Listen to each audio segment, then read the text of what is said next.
बिस्मिल्लाहिर्रहमानिर्रहीम। अस्सलाम वालेकुम। की नमाज की फजीलत क्या है, इसको अदा करने का मुकम्मल तरीका, इसको अदा करने का वक़्त कब शुरू होता है और कब ख़त्म होता है, तहज्जुद में कौन सी सूरतें पढ़नी चाहिए, इसकी रकतें कितनी हैं और इसकी नीयत कैसे करें। तहज्जुद की नमाज से रिलेटेड बहुत से मसाइल मैं आज आपसे शेयर करूँगी और तहज्जुद की नमाज का मुकम्मल तरीका जानने के लिए वीडियो को मुकम्मल देखिएगा। तो प्यारे दोस्तों, पहले हम तहज्जुद की नमाज की फजीलत के बारे में जानते हैं। तहज्जुद की नमाज अल्लाह ताला की लाडली नमाज है।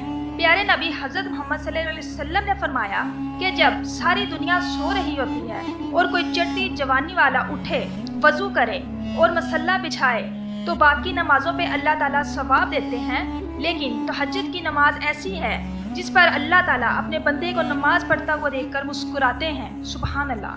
इसकी फजीलत यूँ भी समझ लें कि 5 फ़र्ज नमाजों के बाद जो सबसे अफजल नमाज है वो तहज्जुद की नमाज है। तो दोस्तों, तहज्जुद की नमाज को ज़रूर पढ़ा करें। अगर आपको कोई परेशानी हो, कोई मसला हो तो तहज्जुद की नमाज पढ़ना शुरू कर दें। इंशाअल्लाह चंद ही दिनों में आपकी वो परेशानी, वो मसला हल हो जाएगा। तो अब हम बात करते हैं तहज्जुद की नमाज अदा करने का वक़्त कौन सा होता है।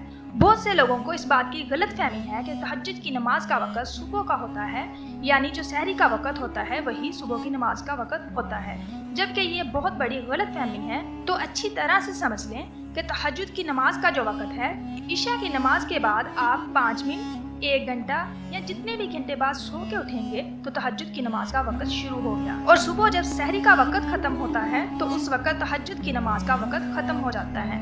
यूँ तो नमाज का वक़्त इशा की नमाज पढ़ने के फ़ौरन बाद शुरू हो जाता है, लेकिन इस नमाज को अदा करने का जो अफजल तरीन वक़्त है वो सुबह सहरी का वक़्त है, क्योंकि इंसान उस वक़्त सोया होता है और गर्म बिस्तर को छोड़ना बहुत मुश्किल होता है। उस वक़्त इंसान अपने नफ्स को कुचल कर गर्म बिस्तर छोड़कर वज़ू करता है और तहज्जुद की नमाज अदा करता है।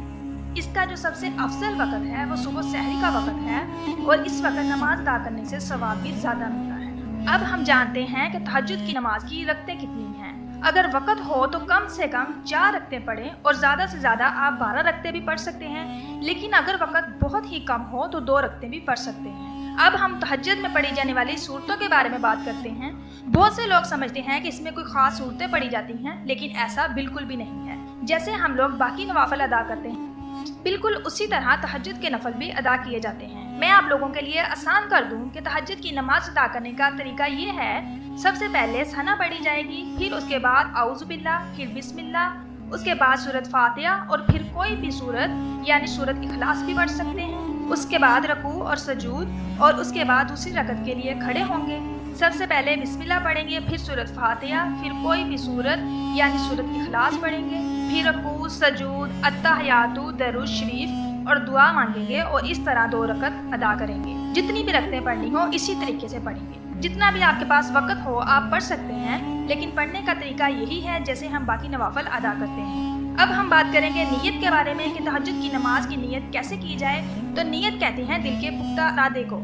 जुबान से कहना ज़रूरी नहीं है, मौस्तब है अगर कह लें, लेकिन दिल में अगर इस बात की नीयत कर लें कि मैं तहज्जुद की नमाज अदा कर रहा हूँ तो ये काफ़ी है। अगर ज़ुबान से नीयत करना चाहें तो इस तरह से करेंगे, मैं 2 रकात नमाज नवाफिल वक़्त तहज्जुद की नीयत करती हूँ या करता हूँ वास्ते खुदा के, वास्ते रसूल के, मुँह तरफ काबा शरीफ की, अल्लाह अकबर। अगर ज़ुबान से नीयत करना चाहें तो ऐसे कर लें, वरना नीयत दिल के पुख्ता इरादे को ही कहते हैं। और ये था तहज्जुद की नमाज अदा करने का मुकम्मल तरीका।